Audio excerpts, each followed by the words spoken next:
2 தீமோத்தேயு புஸ்தகம் 3ஆம் அதிகாரம் வாசிக்கலாம்.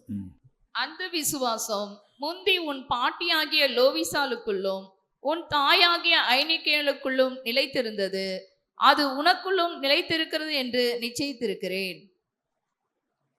காலையில் இந்த அனுபவத்துக்குள் தான் கடைசியாக கடந்து வந்தோம்.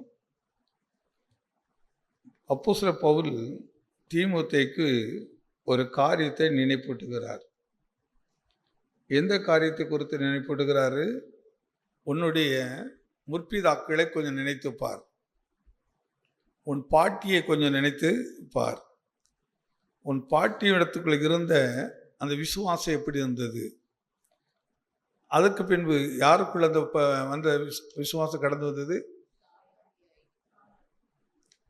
உன்னுடைய தாயார், உங்க பாட்டி, அதுக்கப்புறம் உன்னை பெற்றெடுத்த உன் தாயாருக்குள் அந்த விசுவாசம் கடந்து வந்தது.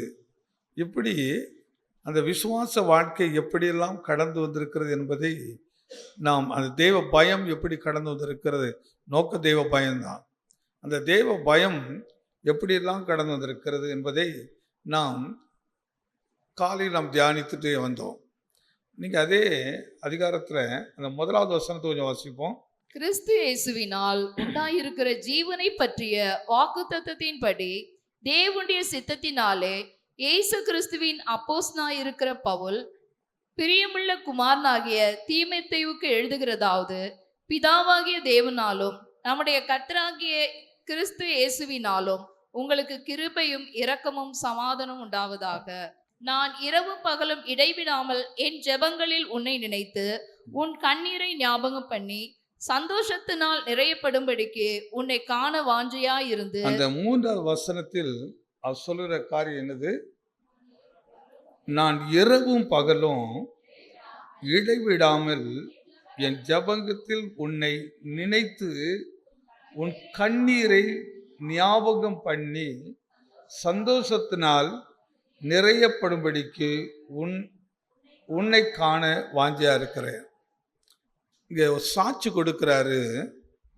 எதை குறித்த ஒரு சாட்சியை கொடுக்கிறார் என்று சொன்னால், நான் இரவும் பகலும் தீமோத்தேயுவே, நீ எப்படிலாம் கடவுளுக்கு பயப்படுறவன்கிறதையும், நீ எப்படிலாம் கண்ணீர் வடித்தாய் என்று, அந்த கண்ணீரை குறித்து எனக்கு ஒரு பெரிய சந்தோஷம் உண்டு.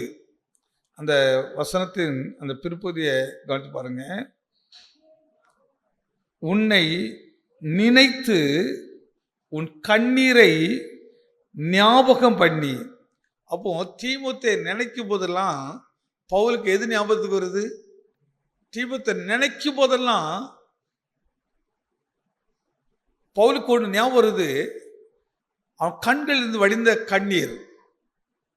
ஒரு முறை சாம் ஜபத்தரே அவங்க ஒரு ஊழியக்காரை குறித்து ஒரு சாட்சி கொடுத்தார்கள். அந்த ஊழியக்காரர்கள் அப்போஸ்தலர்கள், நாங்கள் முழங்கால் படிக்கிட்டு ஜெபம் ஆரம்பிப்போம். ஆனால் குறிப்பிட்ட அந்த ஊழியக்காரர் அப்படியே கண்களிலிருந்து கண்ணீர் வடிந்துக்கிட்டே இருக்குமா. கண்கள் அப்படியே கண்ணீர் வடியும். அதை பார்த்து கொண்டே இருப்போம். ஏன் கண்ணீர் வடிகிறது? அந்த ஜெபத்தில் வரும்போது தேவனுக்கு பயப்படுகிற பயம் அவருடைய உள்ளத்தில் இருக்கிறபடினால, அழிந்து போறவர்களை நினைக்கும் போது, கெட்டு போற ஆத்துமாக்களை நினைக்கும் போது, அல்லது மற்றவர் படுகிற துயரத்தை நினைக்கும் போது, தேவ சமூகத்தில் அப்படியே கண்களிலே கண்ணீர் விடுகிறது. அதான் பாரம். கண்களில் கண்ணீர் வடியும். அப்போ அவர் ஒரு முறை கேட்டாராம், எப்படி பிரதர் உனக்கு ஜெபம் என்று சொல்லும்போது இப்படி கண்களில் கண்ணீர் வடிகிறது என்று, எப்படி என்று? அது தேவர் கொடுத்த ஒரு பாரம், தேவர் கொடுத்த ஒரு கண்ணீரோடு ஜெபிக்கிற ஒரு விசேஷித்த ஒரு அபிஷேகம். சிலருக்கு பாருங்க, எந்த சூழலும் கண்ணீரே வந்துடாது. அப்படி கல்லு மாதிரி இருக்கும் இருதயம், கடினமா இருக்கும். ஒரு சிலரை ஒரு கஷ்டம், ஒரு பிரச்சனை சொன்ன உடனே இவங்களுடைய இருதயம் உடைந்து அப்படி கண்களிலிருந்து தண்ணீர் அப்படி மாலை மலையா கொட்ட ஆரம்பிக்கும். அந்த பாரம், அதாவது அப்படி பிரச்சனையோடு இணைந்து விடுகிறது, அப்படி கஷ்டத்தோடு இணைந்து விடுகிறது. அப்ப பவுலுக்கு எது ஞாபகத்துக்கு வருது பாருங்க. எவ்வளவோ ஊழியக்காரர்கள் அவரோடு இருந்தார்கள், எவ்வளவோ ஜனத்தை அவர் சந்தித்தார், எத்தனையோ உடன் அவரோடு இருந்த பணிபுரிதல் உண்டு. ஆனா தீமோத்தேயை நினைக்கும் போது மட்டும் அவர் கொடுக்கிற சாட்சி என்ன சாட்சி? அந்த வார்த்தை எவ்வளவு நல்லா இருக்கு பாருங்க.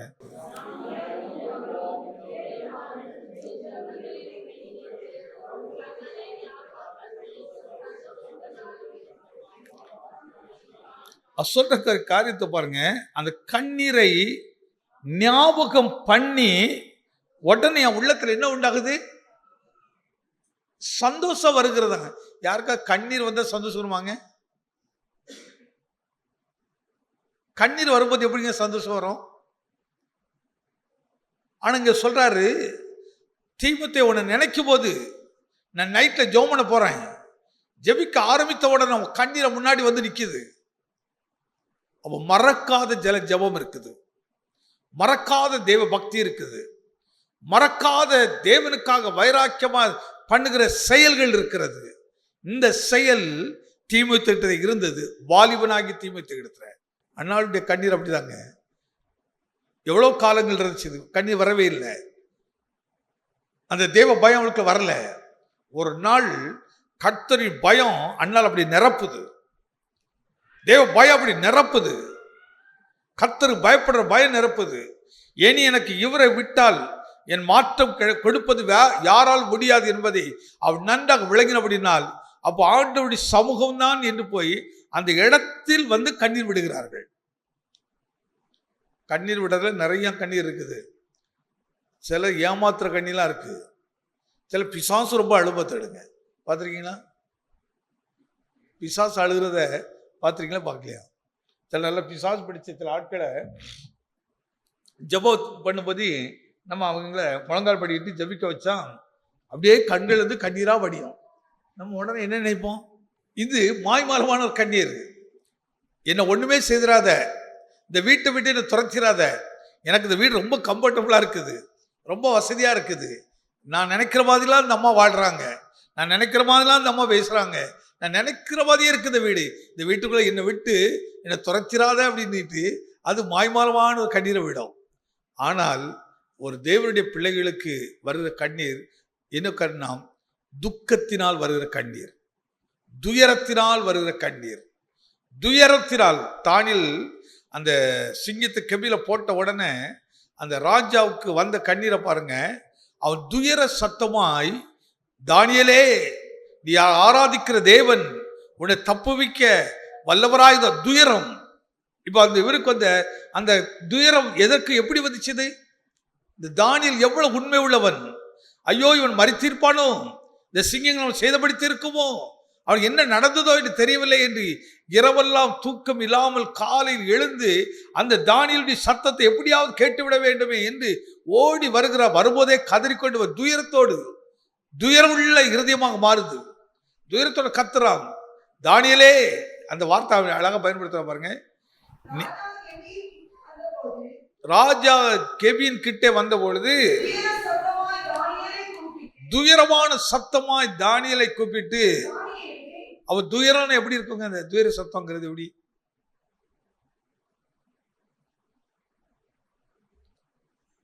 அந்த துயர சத்தம் எப்படி இருக்கும்? திடீர்னு எதிர்பார்க்காம ஒரு ஆக்சிடென்ட் நடந்துருது. நடந்து வண்டி ஒரு பக்கம் நம்ம ஒரு விழுப்போம்.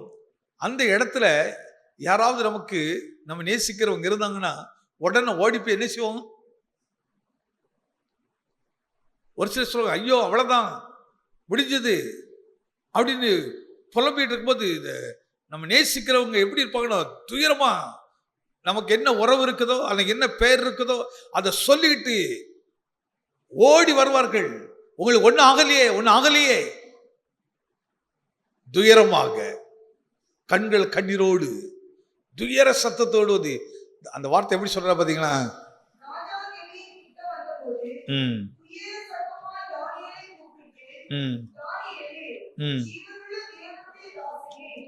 ஜீவனுள்ள தேவனுடைய தாசனே,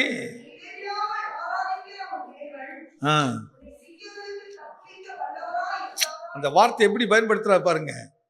இதான் நம்பிக்கையின் வார்த்தை. அந்த வார்த்தை எப்படிப்பட்ட வார்த்தையா இருக்குது? நீ இடைவிடாமல் ஆராதிக்கிற தேவன் உன்னை தப்புவிக்க வல்லவராய் இருந்தாரா என்று துயரமாக கூப்பிட்டு சொல்லுகிறாரு. அதுக்கு தானியேல் தந்த பதில பாருங்க. அப்பொழுது தானியேல்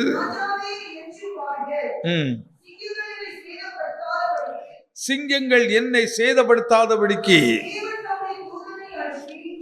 அந்த வார்த்தை எப்படி சொல்றாரு? தேவன் தம்முடைய தூதர்களை அனுப்பி அதனுடைய வாயை கட்டி போட்டார். நல்ல அந்த வார்த்தை எப்படி இருக்குல்ல? அதனுடைய வாயை இதாங்க தேவனுக்கு பயப்படுற மனுஷனுக்கு தேவனுக்கு பயப்படாதவர்களுக்குள்ள வித்தியாசம். தேவனுக்கு பயப்படுகிற மனிதர்களுக்கு எத்தனை சிங்கங்கள் எழும்பினாலும், எத்தனை சிங்கத்தினுடைய வல்லமைகள் நம்மளை தள்ளினாலும், தூக்கியே எறிந்தாலும், அங்கேயும் தேவனுக்கு பயப்படுகிறவனை ஒரு சேதப்படுத்தாமல் கர்த்தர் காக்கிறவர், ஒரு சேதம் வராதபடி காக்கிறவர். இதைதான் இந்த தேவனுடைய மகத்துவத்தை விளங்குகிறவர்களுக்கு தான் இந்த தேவ பயம் இருக்கும். தேவ பயம் இருக்கிறவர்கள் தான் இந்த மகத்தான வேலைகளை செய்வார்கள். யாரை கொண்டு கர்த்தர் பெரிய காரியங்களை செய்வார்னு சொன்னா, தேவனுடைய இருதயம் நம்மளை நம்பணும். இவன் எனக்கு பயப்படுகிறவன் என்று, உண்மை உள்ளவன் என்று கர்த்தர் நம்ம நம்பணும். மனுஷன் நம்புறாரா இல்லையில்ல, தேவன் நம்மை குறித்து நம்பணும். அதே மாதிரி பிசாசு ஒரு காரியத்தை நம்ப பாருங்க, இவர்களெல்லாம் என்னுடைய வேலையை நன்றாக செய்வார்கள் என்று அவர்களுக்கு அதுக்குரிய எல்லா நன்மைகளையும் செய்வான். ஆனா கர்த்தரை நம்புகிறவனுக்கு கர்த்தர் அவனை எப்படி பயன்படுத்தணுமோ அப்படி வல்லமையான காரியங்களை செய்யும்படி தேவன் நம்மை பயன்படுத்துகிறவராக இருக்கிறார். அதை தான் இங்க பவுல் எடுத்து காட்டுகிறாரு. தீமோத்தேயுவே, எனக்கு ஓல்ட் டெஸ்ட்மெண்ட் ஒரு அனுபவம், ஆனா புதிய ஏற்பாடு தான் நமக்கு பிராக்டிக்கல் அனுபவமான எதை பின்பற்ற வேண்டும்.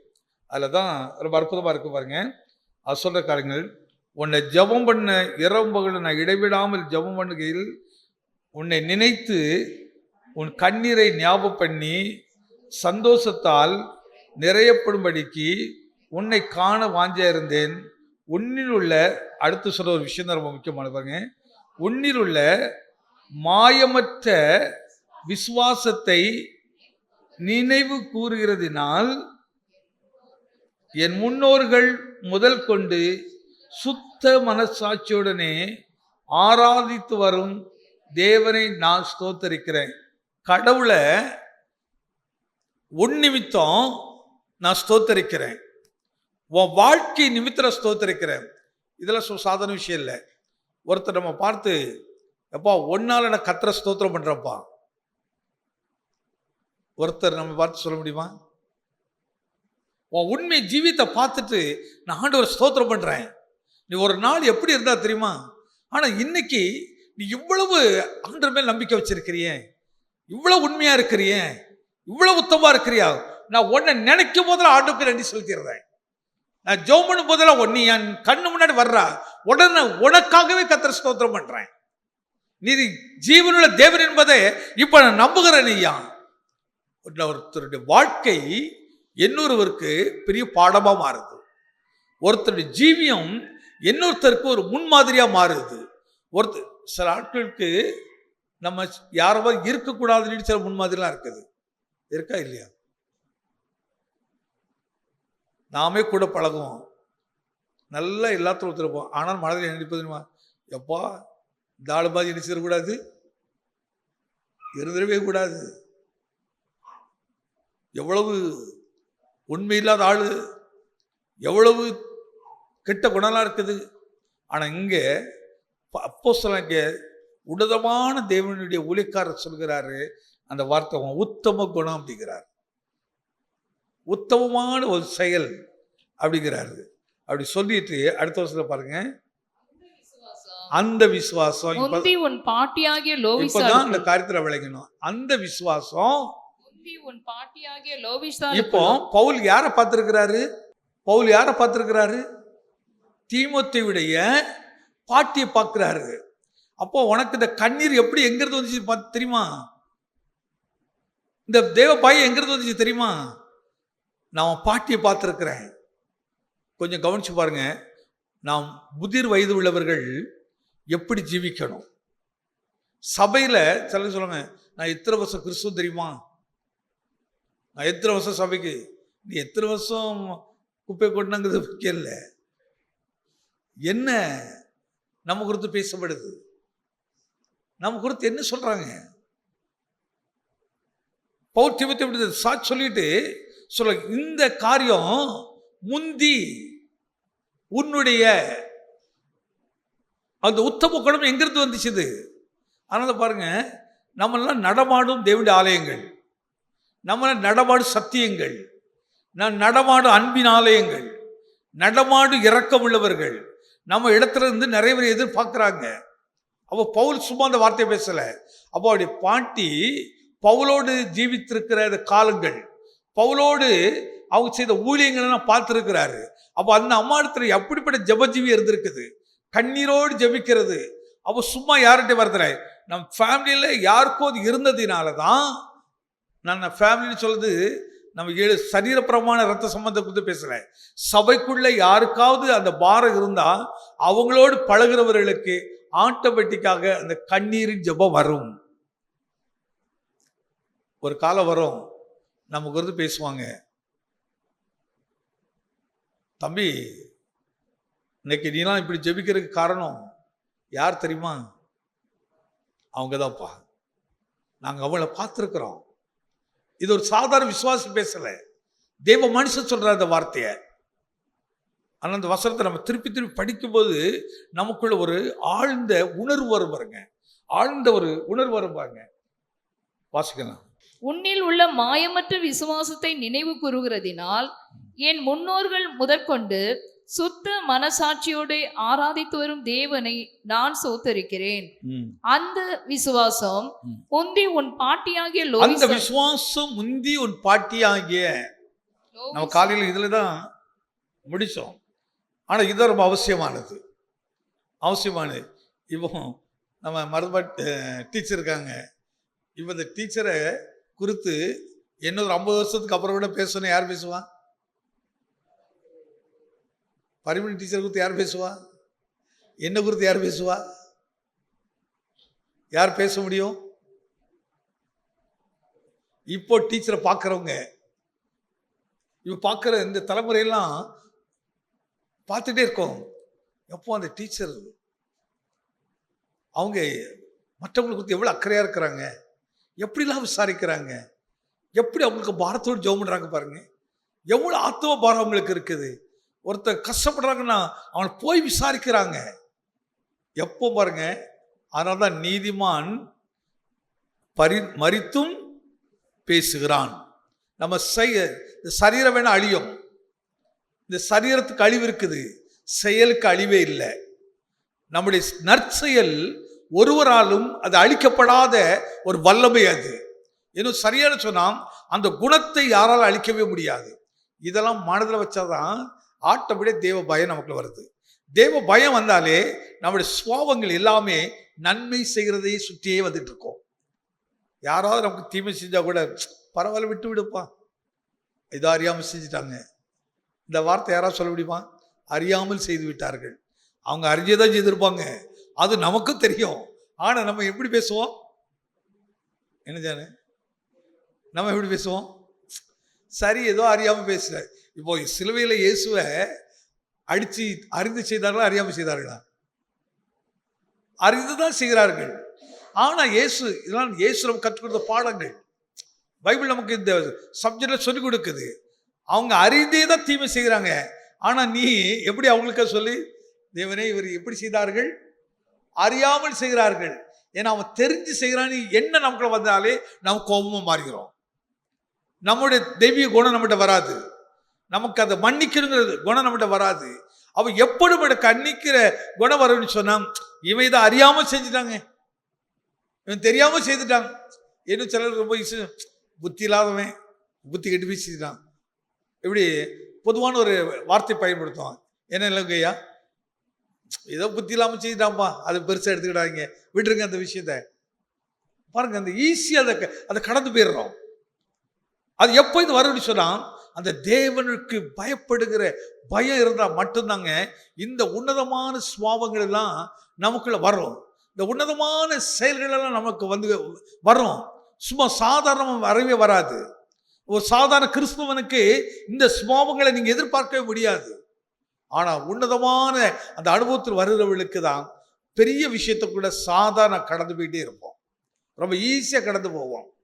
இதை தான் பவுல் சொல்லுவோம், பாட்டி இடத்தில் அந்த கண்ணீர் இருந்தது, அந்த உத்தமம் இருந்தது, அந்த உண்மை இருந்தது, அந்த காரியம் உன் தாயிடத்திலும் இருந்து. அடுத்து அழகா சொல்ல, 3ஆம் 4ஆம் தலைமுறை வரையும் அவர் உங்களுக்கு இரக்கம் செய்வேங்கிறாரு.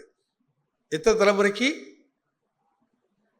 உங்க அப்போ ஒரு மனுஷன் எடுத்து சுவாபம் இருந்ததுன்னா ஆட்டோமேட்டிக்கா, அதனால பாருங்க, நானும் நீங்கள் பெரிய சொத்து, பெரிய ப்ராப்பர்ட்டி சேர்த்து வைக்கிறோம்.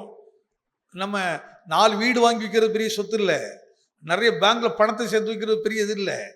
தேவனுடைய ஆசீர்வாதத்தை சேர்த்து வைக்கிறது பேசப்படணும். நீ நினைக்கிற மாதிரி இதோட கடந்து போறதில்லை. என்றைக்கு இந்த புஸ்தகம் ஞாபகத்தில் வருதோ அதே போல நம்மை குறித்து பிற்காலத்தை பேசுவார்கள், நம்மை குறித்து சொல்லுவார்கள். அவரோடு சில விஷயங்களை கற்றுக்கொள்வதற்கு, நல்ல விஷயத்தையும் கெட்ட விஷயங்களையும் நிறைய தெரிந்தாதாங்க நீங்க பொல்லாததெல்லாம் தூக்கி எறிய முடியும். அப்போ பவுலோடு தீமோத்தேயுடைய பாட்டி பழகி இருக்காங்க பாருங்க, எவ்வளவு நெருக்கமா இருந்திருக்கிறாங்க பாருங்க.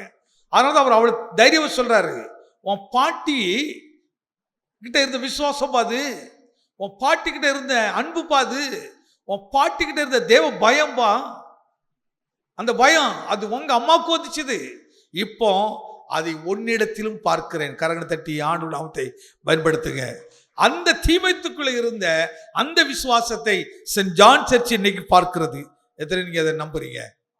இன்னைக்கு நான் இதை படிக்கும் போதெல்லாம் யாரை பார்க்கிறேன்? தீமோத்தேயுவை அங்கே பார்க்கிறேன். இதை படிக்கும் போதெல்லாம் பவுலை இங்கே பார்க்கிறேன். இதை படிக்கும் போது தீமோத்தேயுடைய தாயாரை பார்க்கிறேன். இதை படிக்கும் போது தீமோத்தேயுடைய பாட்டியை பார்க்கிறேன். அப்ப இன்னைக்கு அவர் வாழுகிறார்களா மரித்தார்களா? வாழுகிறார்களா மரித்தார்களா? வாழ்ந்து கொண்டே இருக்கிறார்கள். அவருடைய ஜீவியத்துக்கு ஒரு நாளும் அழிவு என்பதே கிடையாது. அவருடைய ஜீவியத்தை ஒரு நாளும் அழிவு என்பதே கிடையாது. ஆனா பணம் அழிஞ்சு போகும், ஐஸ்வர்யம் அழிந்து போகும், புகழ் அழிந்து போகும், பெருமை அழிந்து போகும்.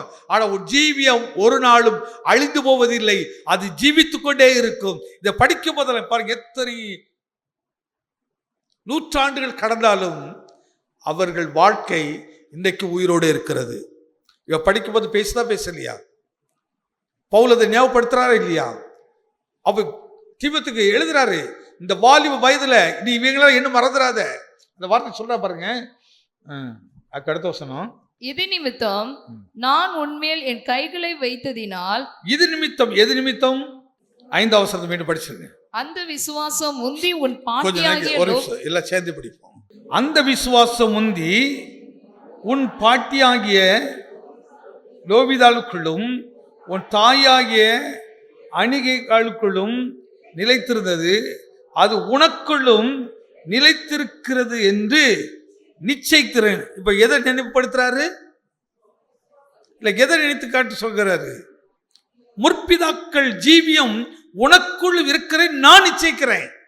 இப்ப பார்க்கிற தீமோத்தேயுவை பார்க்கும் போது சும்மா பேசல, அவ பார்த்த உடனே யாரெல்லாம் ஞாபகத்துக்கு வர்றான்னு, இவங்களுக்குள்ள இந்த தெய்வீகமான குணங்கள் இந்த மனுஷருக்குள்ள இருக்குதுப்பா, இந்த பையனுக்குள்ள இருக்குது, இந்த இளம் ஊழியனுக்குள்ள இருக்குது.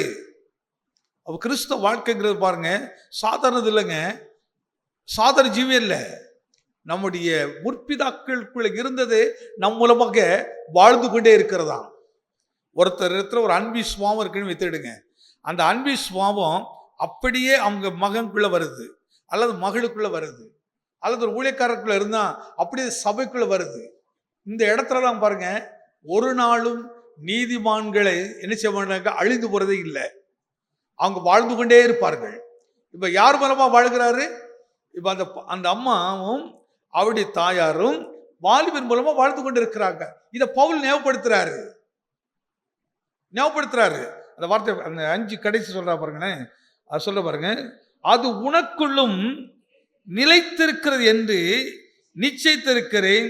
இது நிமித்தமாக நான் உன்மேலே என் கைகளை வைத்ததினால் உனக்கு உண்டான தேவ வரத்தை நீ அனல் மூட்டி எழுப்பும்படி உனக்கு நீ போட்டுகிற இது நிமித்தம் என்ன நீ அனலா மாறுன்னு சொல்றாரு.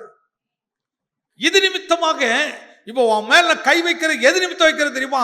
இந்த விஷயத்து நிமித்தம் தான். இவைகள் எல்லாம் உனக்குள்ள இருக்குது, ஆனா அது இன்னும் அனலா மாறட்டுங்கிறாரு. அவர்களை பார்க்கிலும் உன்னுடைய கிரியை இன்னும் நல்லா மாறட்டும். அவங்க 30 மார்க்குன்னா நீ எத்தனை மார்க் எடுத்துடணும்? பழமொழி சொல்லுவாங்க, தாய் 8 அடினா இது எதுக்கு பயன்படுத்துவோம்? மல்யுத்தம் பண்றதுக்கு, சண்டை போடுறதுக்கு, இதுக்கெல்லாம் பயன்படுத்துவோம். ஆமா, உங்க பாட்டி 8 அடி, உங்க அம்மா 16 அடி, நீ 20. இந்த பேர் வேண்டாம் நமக்கு, இந்த பேர் வேண்டாம். எப்பா உக்குள்ள நான் இதை பார்க்கிறேன்ப்பா, அதனால இப்போ உன் மேல கையை வைக்கிறேன். நீ என்ன செய்யி? அது அனல் மூட்டு. நீ கற்றுக்கொண்டத, நீ அவங்கள்ட்ட பெற்றுக்கொண்டத, அதை பார்த்தத என்ன அனல் மூட்டி எழுப்பு. அதனாலதாங்க என்னைக்கு நம் வாழ்க்கை நமக்காக வாழ்றதில்லை, நம்முடைய வாழ்க்கை நம் பிள்ளைகளுக்காக வாழ்கிறோம். அதை அவர் கவனிக்கணும். நாம் செய்கிற ஒவ்வொரு செயலையும், ஒவ்வொரு காரியங்களும் பிள்ளைகளுக்கு விலை மதிப்பில்லாத பொக்கிஷங்கள், பெரிய சொத்து. அது நம்ம ஜீவியங்கள். சும்மா இதெல்லாம் ஈஸியெல்லாம் வந்துடாதுங்க, ஈஸியெல்லாம் கிடைக்காது. ஒருத்தன் துன்மார்க்க குடும்பத்திலிருந்து வர்றான்னா அவனுக்கு எப்போ கிடைக்குன்னா அவன் தேவனோடு இணைந்து வாழும்போது கிடைக்கும். தேவனுடைய சத்தத்தை கேட்டு கேட்டு கேட்டு கேட்டு வளர வளர வளர ஒரு கொலகார குடும்பத்திலிருந்து ஒரு பிள்ளை மனம் திரும்பி ரட்சிக்கப்படுனா அவன் அப்படியே அந்த கொலகார சாயல் மாறி தேவ சாயலாக மாறிடுவான். ஆனால் அதை உறவாடிக்கிட்டே இருக்கணும். ஜபங்கிற இரவும் பகல் ஏன் ஜோம்னிக்க சொல்றோம்? இன்னைக்கு நம்மளாம் இரவில் விழித்து ஜோம்னா கஷ்டம், உபாசி ஜோம்னா கஷ்டம். எப்பவும் ஏதோ போகும்போது 2 வார்த்தை சொல்லிட்டு போனா போதும், ஏதாவது தேவைக்கு ஜோம்னா போதும், ஏதாவது பிரச்சனை வந்தால் ஜோம்னா போதும். அப்படி இல்லை, தேவைக்காக எனக்கு ஜெபிக்க வேண்டிய அவசியம் இல்லை. என்னுடைய தனிப்பட்ட இதெல்லாம் உன் தேவைக்காகவும் கஷ்டத்துக்காக ஜெபிக்க வேண்டிய அவசியம் கிடையாது. நீ கர்த்தரோடு நாம் உறவாடிக்கிட்டே இருக்கலாம், கர்த்தரோடு பேசிக்கிட்டே இரு. அவர் உன்னை ஆசீர்வதிக்கிறது அவருடைய திட்டம், உன் பிரச்சனை மாற்றுவது அவருடைய திட்டம். நீ நினைச்சே பார்க்க ஒத்தாசை அனுப்பிட்டே இருப்பாரு. சங்கீதம் 120 படி, எனக்கு ஒத்தாசை ஒரு பருவத்துக்கு கண்களை ஏறெடுக்கிற வானத்தை பூமியை உண்டாக்கிற கர்த்தரிடத்திலிருந்து எனக்கு ஒத்தாசை வரும். நீ அவர்களோடு தேவனுடைய சத்தத்தை கேட்டு கேட்டு அந்த வசனத்தோடு வாழ்ந்து வாழ்ந்து அப்படியே போயிட்டு இருங்க. அந்த சுவாபங்கள் அப்படியே மாறும். ஆனா இன்னொரு பக்கத்துல விசாசு அந்த தேவ சுவாபம் நமக்குள்ள வராதபடிக்கு அவன் ரொம்ப கவனமாக இருந்து தேவையில்லாத பிரச்சனை நம்ம மைண்ட்ல கொண்டு வந்துட்டே இருப்பான். நமக்கு முன்னாடி நடக்கிற பிரச்சனை, யாராவது பேசின பிரச்சனை, இதே மைண்ட்ல கொண்டு வருவாரா.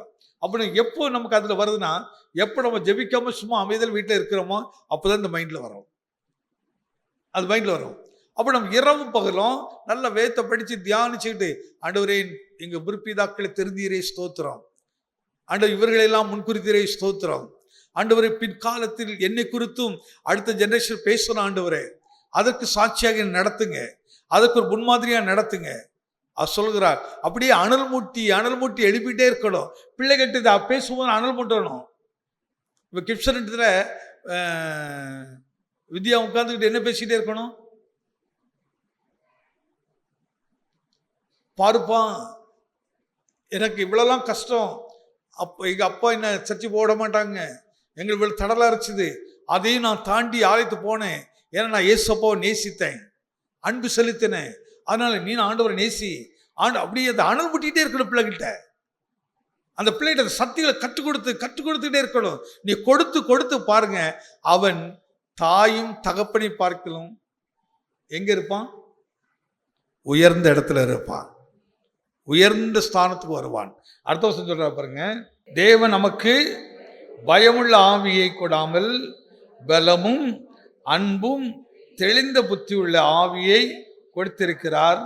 ஆகினால் நம்முடைய கர்த்தரை பற்றிய சாட்சி குறித்தும் அவர் நிமித்தம் கட்டப்பட்டிருக்கிற என்னை குறித்தாவது நீ வெட்கப்படாமல் தேவ வல்லமைக்கேற்றபடி சுவிசேஷத்திற்காக என்னோடு கூட தீங்கு அனுபவி.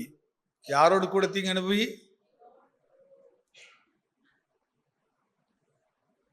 என்னோடு கூட நீ வந்தியன்னா உனக்கு நல்ல பிரியாணி கிடைக்கும். என்னோடு கூட வந்தியன்னா, நாங்கள் சென்னைக்கு வந்த புதுசில் ஒருத்தர் போய் எங்கள் அப்பா ஏதோ கேட்டாங்க. சித்தப்பா கூட போனாலே போதும், நல்ல சாப்பாடு கிடைச்சிரும், நல்லா சாப்பாடு கிடைச்சிரும், ஏதாவது கிடைச்சிரும். வந்த புதுசில் அவங்க போகிற இடத்துலலாம் அது இது கிடைச்சிரும் அப்படி இதை கூட சொல்லுவோம். ஆனால் அதுக்கப்புறம் தான் ஒரு நாள் விளங்கிச்சது, நம்ம இந்த சாப்பாட்டுக்கு இதுக்காக அலைஞ்சுன்னு சொன்னால் நம்ம எதிர்காலம் என்ன ஆச்சு, இது என்ன ஆச்சுது? அப்போது நம்முடைய கவனம் இதில் இருக்கக்கூடாது, இதில் நினைச்சக்கூடாது, இருக்கவே கூடாது. போஜனத்தின் மேல் நம்ம கவனத்தை வைக்கவே. அதனால தான் இன்றைக்கு வரைக்கும் பாருங்கள், இந்த போஜனம் யாராவது கொடுப்பாங்களா, இந்த மாதிரிலாம் நமக்கு இந்த கவனம்லாம் இருக்காது. உடனே கொஞ்ச நாள் அது எரிச்சுது. உடனே எங்கள் அப்பா சொன்ன விஷயம் தான் இருக்கான், இதுக்காகலாம் நீ போனீங்கன்னா என்ன ஆகும்? இதெல்லாம் ஒரு விஷயம் இல்லை. அவங்கள்ட்ட என்ன கற்றுக்கொண்டாய்? அவங்க பெரிய பிஸ்னஸ் மேனு, அவங்க பிஸ்னஸ் என்ன கற்றுக்கொண்டாகும்? அடுத்து நீ என்ன செய்யணும், அதை நீ என்ன எப்படி கட்டமைத்துட்டு வர்றாய்? அவங்க பார்வையில் வேற மாதிரி சொன்னாங்க. ஆனால் ஒரு குறிப்பிட்ட காலம் வந்தது, என்னை பொறுத்தவரை ஊழிய பாதையில் தேவன் அப்படியே உருவாக்கினார். அந்த தேவ பயத்தை கொடுத்தார். கர்த்தருக்கு பயப்படுகிற பயங்களை அப்படியே நிறைய காரியங்களை தேவன் கற்றுக் கொடுத்து வந்தார். இன்றைக்கும் அதனால்தான் நிறைய காரியங்களை கடந்து போறதற்கு கர்த்தர் அழகாக பலன் கொடுத்து வருகிறார். இந்த நிமிஷம் வர நிறைய நேரங்களில் நம்முடைய மாம்ச சுபாவம் வெளிப்பது வருது. ஆனால் அதெல்லாம் வராமல் இருக்க காரணம் என்ன? உடனே ஞாபகப்படுத்துகிறோம், ஆண்டவரே இதை நான் கற்றேன், இந்த சூழ்நிலை எப்படி அவர் கடந்து வந்தார்கள், இந்த சூழ்நிலை அவங்க எப்படிலாம் கடந்து வந்தார்கள். தேவனுக்கு அந்த மருத்துவச்சிகள் பயந்து இருந்ததுனால அவங்களால என்ன செய்ய முடியுது? நன்மை செய்ய முடிஞ்சிச்சுது. அப்போ இன்னைக்கு நன்மை செய்த நம்ம பழகிறோம். அப்போ அந்த பழக்கம் தான் இங்க தீமோத்தேயுக்குள்ள வந்துச்சுது. அது யார் மூலமா வந்துச்சுது? இன்னைக்கு சென்ட் ஜான் சர்ச்சு கற்றுக் கொடுக்கிறது. இங்கே ஒவ்வொரு விசுவாசிகளும் பாருங்க, அதெல்லாம் முடிஞ்சு போச்சு நினைச்சிடாதீங்க. இன்னைக்கும் கர்த்தர் அந்த வசனம் தான் பேசுறாரு. நீங்க நன்மை செய்யுங்க, நன்மை செய்யணும், நன்மை செய்யதான் அழைக்கப்பட்டிருக்கிறீங்க, நன்மை செய்ய தான் தெரிந்து கொள்ளப்பட்டிருக்கிறீங்க. தீமையை செய்து கொள்ளாதீங்க, தீமையான பாதையை கற்றுக்கொள்ளாதீங்க. அதையில் நீங்க யாராவது ஒரு கிரிமினல் புத்தியுள்ள ஆட்டை நீங்க பழகி பாருங்க, ஆட்டோமேட்டிக்காக உங்க புத்தி அப்படியே வந்துடும். இயல்பா அந்த சுவம் உங்களுக்குள்ள வந்துடும். 4 நாள் அவங்களோட பழகி பாருங்க, 4 நாள் அந்த பேச்சை கேட்டு பாருங்க, உனக்குள்ள நல்ல சுவம் தானே கட்டும், உனக்கு நல்ல குணங்கள் அப்படியே கரைப்பட்டுரும். அதனாலதான் கரை திரை பிழை இல்லாதது என்று சொல்கிறது. இந்த கரையும் வரக்கூடாது, திரையும் வரக்கூடாது. அந்த கரையும் திரையும் வந்தா ஆட்டோமேட்டிக் பிழை பிழை பிழை தப்பு தப்பு தப்பாயிரும். நம்ம குறித்து தப்பான ஒரு செயல் நம் மனதை ஆளுகை செய்ய ஆரம்பிச்சிடும்.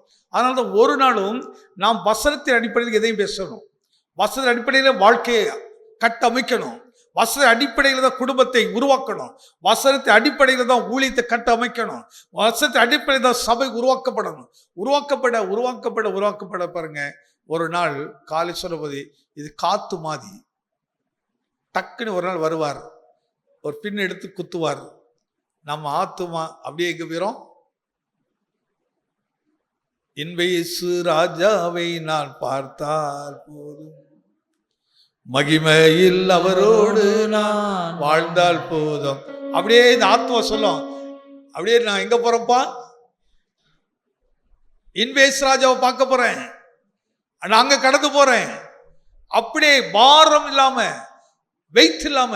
இன்னைக்கு நிறைய பாரத்தை சுமந்து நம்ம நன்மை செய்யறது இல்லை, தீமை செய்துக்கிட்டே இருக்கிறோம். நம்மளை குறித்து ஒருவர் குற்றம் சுமத்தக்கூடாதுங்க. தீமையா சொன்னா அது தீமையா இருந்துட்டு போட்டோம். ஆனா அவங்க சொல்ற குற்றம் நம்ம இடத்துல ஒன்று இருக்கக்கூடாது, ஒன்றும் காணப்படக்கூடாது. அப்படி இருந்து பாருங்கள், எவ்வளவு ஆசீர்வாதமாக இருக்கும். இதை அடுத்து அவருக்கு சொல்ற ஒரு ஞாபகப்படுத்துற ஒரு காரியத்தை பாருங்க. அவர் தம்முடைய கிரியின்படி 9வது வசனம்,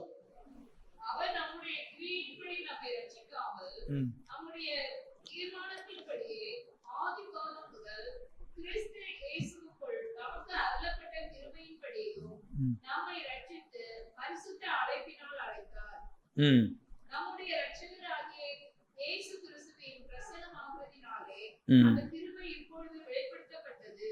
ம் அவர் மரணத்தை பரிகரித்து ஜீவனையும் அழியாமையும் சுவிசேஷத்தினாலே வெளியரங்கமாக்கினார். இப்போ இந்த இடத்துல பவுல் அடுத்து தீமோத்தேயுக்கு கற்றுக் கொடுக்கிற பாடம் பாருங்க. அவர் நம்முடைய கிரியைகளின்படி நம்மை ரட்சியாமல் தம்முடைய தீர்மானத்தின்படியையும் ஆதி காலம் முதல் கிறிஸ்து இயேசுவுக்குள் நமக்கு அருளப்பட்ட கிருபையின்படியையும் நம்மை ரட்சித்து பரிசுத்த அழைப்பினாலே அழைத்தார். இப்போ தீமோத்தேயுக்கு சுட்டி காட்டுறது மெயின் பாயிண்ட் என்னன்னா, அந்த கிரி உங்க அம்மா உங்க பாட்டிக்கிட்ட நீ கற்றது மாத்திரம் இல்லை, அது நிமித்தம் மட்டும் நினைச்சிடாத. அடுத்து உனக்கு ஒரு இன்னொரு காரியத்தை காட்டுறேன். என்ன சொல்றான்? அவர் நம்முடைய கிரியைகளினாலே ரட்சியாமல் தம்முடைய தீர்மானத்தின்படி ஆதி முதல் கிறிஸ்து இயேசுவுக்குள் நமக்கு அருளப்பட்ட கிருபையின்படியையும் நம்மை ரட்சித்து, அது எதுக்கு தெரியுமா? பரிசுத்த அழைப்பினாலே அழைத்தார். இந்த அழைப்பு குறித்து நிறைய இருக்குது. ஆனால் தீமோத்தேயுவை அழைத்த அழைப்பு என்னன்னு சொல்றாரு? நம்மைன்னு சொல்றார். பவுல் சொல்றார், நம்மை, என்னையும் உன்னையும் இந்த சபையையும் தேவன் அழைத்திருக்கிற அழைப்பு எதற்கு? பரிசுத்த அழைப்புங்கிறார். அப்போ எல்லாம் ஒரே அழைப்பு கிடையாது. நம்மளை விசேஷித்தமான பூரணத்தை நோக்கி அழைக்கிறார்.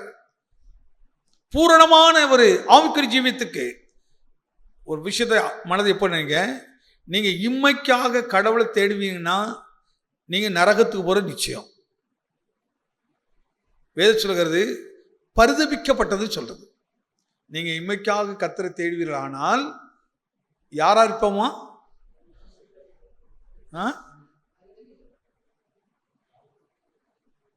அப்ப இன்மைக்கு கடவுள் எனக்கு இது கொடுக்கல, அந்த கடவுள் எதுக்கு எனக்கு?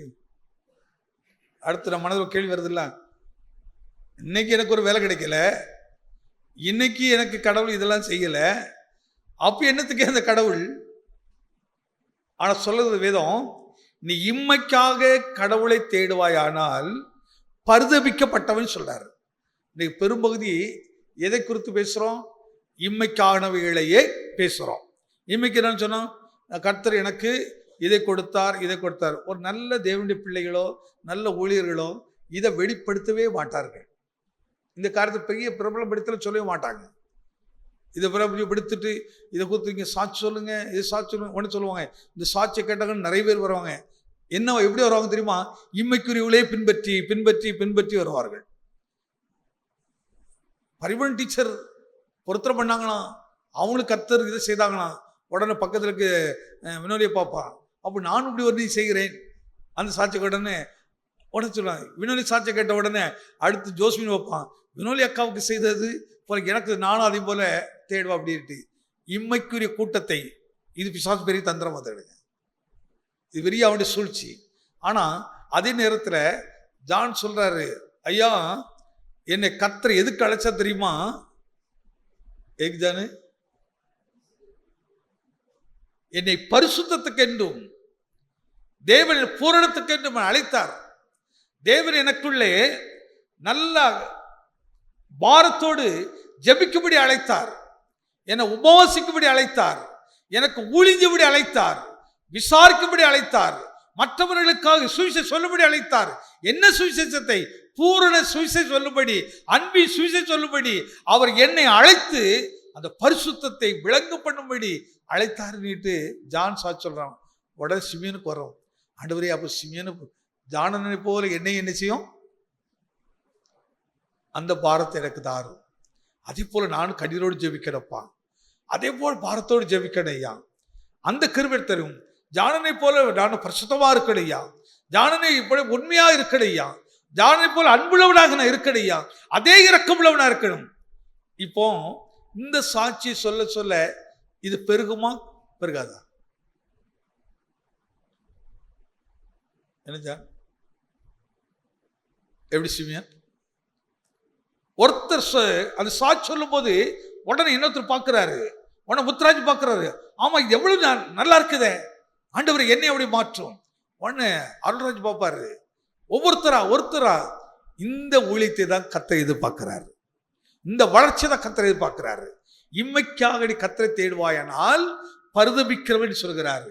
ஆனா இப்படி தேடுவானால் அழைக்கப்பட்டவன் சொல்றாரு.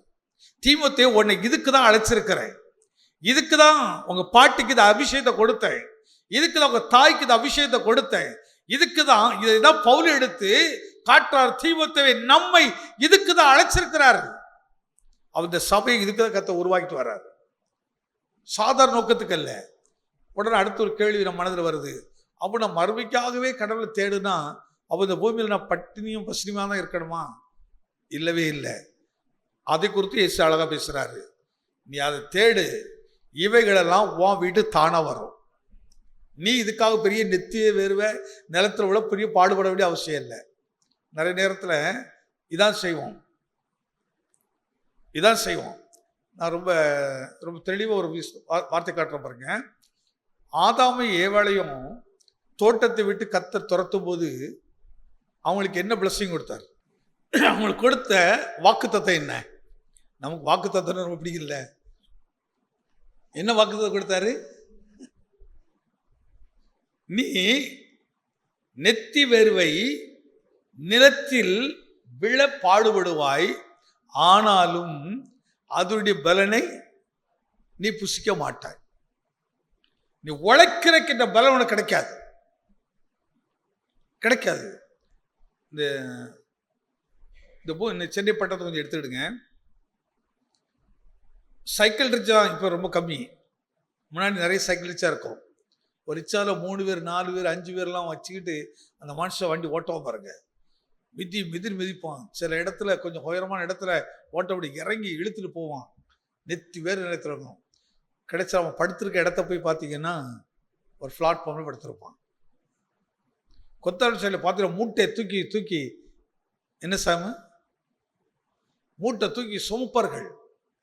இந்த கொத்தாள் சைடிலிருந்து அந்த பீச் ஸ்டேஷனுக்கு 2 மூட்டை 3 மூட்டை தூக்கிட்டு இந்த கூலியை தூக்கிட்டு ஓடுவாங்க, கொண்டு ஸ்டேஷனில் கொண்டு இறக்குவாங்க.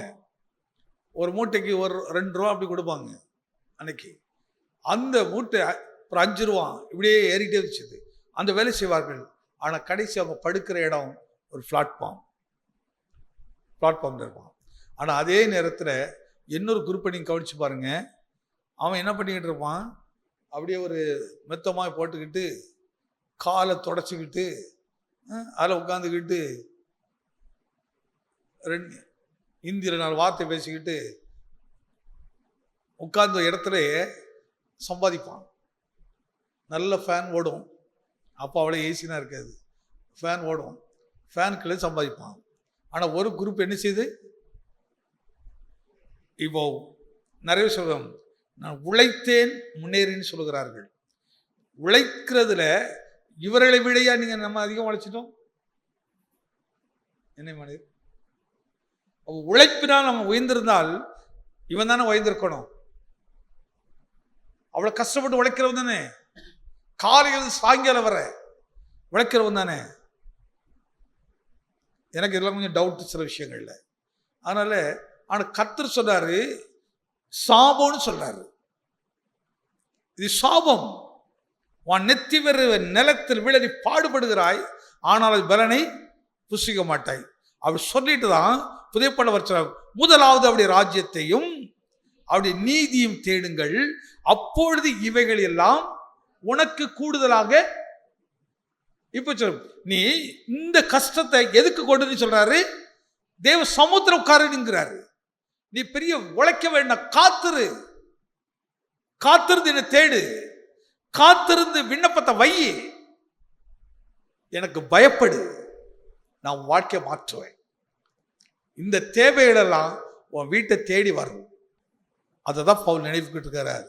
உன்னை நினைக்கும் போதெல்லாம் தீமோத்தேயுவே எனக்கு என்ன வருது, கண்ணீர் வருது. எதை நினைக்கும் போது தெரியுமா? இப்போ உங்க பாட்டியை நினைக்கிறேன், இன்னைக்கு உங்க அம்மாவை நினைக்கிறேன். அதனால்தான் நீயும் இன்னைக்கு ஒரு ஊழியக்காரனா இருக்க, இதையும் நினைத்து பார்க்கிறேன். இதை நினைத்து பார்க்கும்போது நான் உனக்கு ஒரு புத்தி சொல்லுகிறேன், உன்னை அழைச்சிருக்கிறது பரிசுத்தத்துக்கென்றே. அந்த எண்டு எங்க கொண்டு வர்றாருன்னா, நம்மளை சாதாரண அழைப்புக்கு கர்த்தர் அழைக்கல. அந்த வார்த்தை சொல்றா பாருங்க, படிங்க. அவர் நம்முடைய கிரியையின்படி நம்மை ரட்சிக்காமல், உன்னுடைய கிரியையின்படி நம்மை ரட்சிக்காமல், நம்முடைய தீர்மானத்தின்படியோ ஆதிகாலம் முதல் கிறிஸ்து இயேசுவுக்குள் நமக்கு அருளப்பட்ட கிருபையின்படியோ நம்மை ரட்சித்து பரிசுத்த அழைப்பினாலே அழைத்தார். பரிசுத்த அழைப்பினாலே. பவுலே, இந்த பவுல் சொல்ற தீமோத்தேயுவே, உன் மேல என்ன அழைப்பு வச்சிருக்கிறப்பா? பரிசுத்த அழைப்பு வைத்திருக்கிறேன். அவர் சொல்ல அடுத்து சொல்ல பாருங்க, நம்முடைய இரட்சகராகிய இயேசு கிறிஸ்து பிரசன்னமாவதினாலே அந்த கிருபை இப்பொழுது வெளிப்படுத்தப்பட்டது. அவர் மரணத்தை பரிகரித்து ஜீவனை அழியாமையையும் சுவிசேஷத்தினாலே வெளியரங்கம் மாக்கினார். அதற்கு நான் பிரசங்கியாகவும் அப்போஸ்தலனாகவும் புறஜாதியாருக்கு போதனாகவும் நியமிக்கப்பட்டேன். அது நிமித்தம் நான் இந்த பாடுகளை அனுபவிக்கிறேன். ஆயினும் நான் வெட்கப்படுவதே இல்லை. ஏனென்றால் நான் விசுவாசிக்கிறவர் இன்னார் என்று அறிவேன். நான் அவரிடத்தில் ஒப்பு கொடுத்ததை அந்நாள் வரைக்கும் காத்துக்கொள்ள வல்லவராய் இருக்கிறார் என்று நிச்சயித்திருக்கிறேன். அந்த நிச்சயம் நிச்சயம் நிச்சயம் அந்த இடத்துல நிச்சயமாகவே முடிவுண்டு, நம்பிக்கை வீண் போகாது. அப்போ ஒரு பூரணம் எப்படி வருது பாருங்க. எந்த பூரணத்தை நோக்கி நம்ம கொண்டு போகணும். அப்போ ஏதோ கர்த்தரை தலைவலியை மாட்டி போட்டாரு, என் வீட்டில் குழந்தை பிறந்துச்சுது, என் வீட்டில் கல்யாணம் நடந்துச்சுது, என் வீட்டில் இதெல்லாம் நினைச்சு, இதெல்லாம் அஞ்ஞானிகள் தேடி திரிகிற ஒரு காரியம். ஆனால் பரிசுத்த சபையானது அதற்காக அழைக்கப்படவில்லை, நம்மை பூரணத்துக்காக அழைத்திருக்கிறார். பூரணத்துக்காக அழைத்திருக்கிறார். அது சொல்ற, இதனால்தான் ஏன் நான் பாண்டுகளெல்லாம் சகிச்சுட்டு போய்கிட்டே இருக்கிறேன். ஏன்னா அப்படி கீழே வரும்போது அப்படி சொல்ற பாருங்க, 13ஆம் வசனத்தை வாசிங்க, நான் முடிச்சது.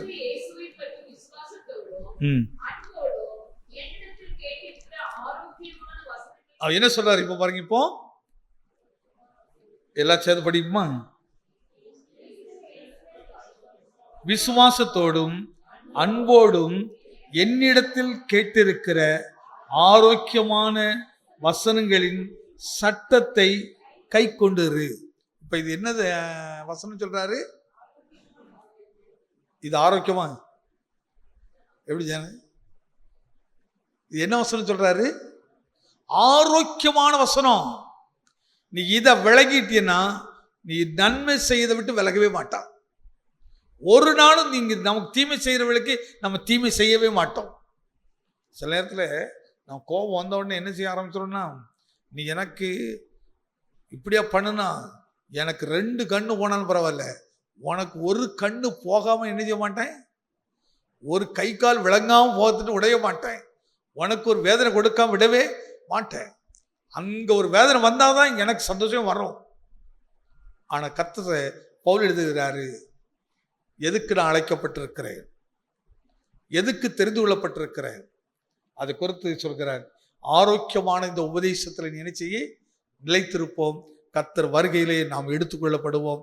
அவர் வரும்போது ஆம் கர்த்தரா இயேசுவே என்று அழைக்கத்தக்கதான நிச்சயத்தை தேவன் கொடுத்து நடத்தி ஆசீர்வதிப்பாராக. ஆமென்.